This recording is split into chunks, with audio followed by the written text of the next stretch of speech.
બે બટેટા લીધા છે આપણે ને કાચા બટેટા છે બાફા વિનાના, અને એની સાલ ઉછેડી લીધી છે આપણે. ને હવે આપણે એ ખમણી લેવાની છે ને એમાં આપણે આ રીતે ખમણી લઈએ. તો આપણે જોવો 3 પાણીએ ધોઈ લીધા છે ને કેવા મસ્ત ધોળા બની જશે. તો આ રીતના ધોઈ લો એટલે અસલ થઈ જાય છે. તો આ મેં સિંધાનું મીઠું લીધું છે. તો ગમે એ કરિયાણાની દુકાને મળી જાય તમે કહો એટલે, ને સાદું મીઠું નાખો તોય હાલે. તો આ આપણે નાખી દેવાનું છે ને હવે આપણે ફોરે હાથે આ રીતે આપણે મિક્સ કરી લેવાનું છે. ઢાંકીને થોડીક વાર આપણે રહેવા દઈએ. તો આપણે આદું લીધું છે ને આપણે મરચી લીધી છે, તો એને આપણે ખાંડી લેવાનું છે. તો હવે આપણે ખોલી લઈએ ને જોવો તમે પાણી બધું એમાંથી ને ઘણું છૂટું પડી ગયું છે. તો હવે આપણે એને આ રીતે પાણી કાઢી લેવાનું છે.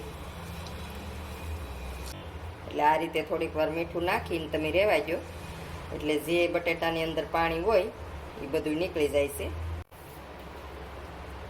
હવે આપણે આ બટેટાના લસા છે એ ફરી આપણે બાઉલમાં નાખી દઈએ.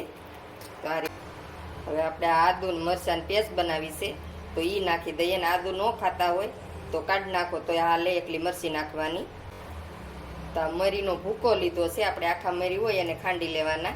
તો એનો ભૂકો છે તો એ નાખવાનો છે. આપણે ધાણા નાખી દીધા છે. તો હવે આપણે મિક્સ તો આ મેં ચોખાનો લોટ લીધો છે એટલે એ હું નાખું છું. ને તમારે જો કાંઈ વરત હોય ને ખાવું હોય તો ગમે એ વરતનો આપણે લોટ આવે એ નાખવાનો આમાં પડશે.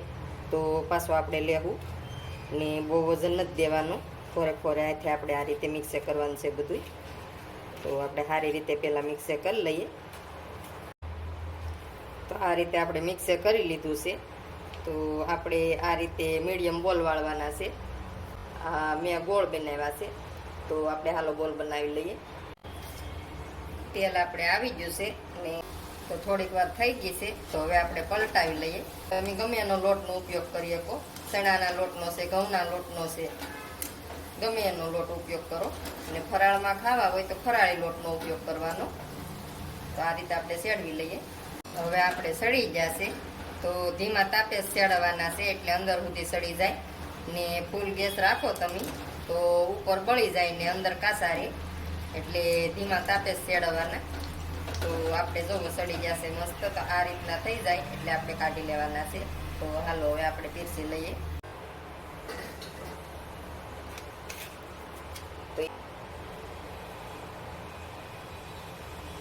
તો આપણે મસાલો છે સાસનો ઘરે બનાવેલો તો આપણે એ નાખી દઈએ.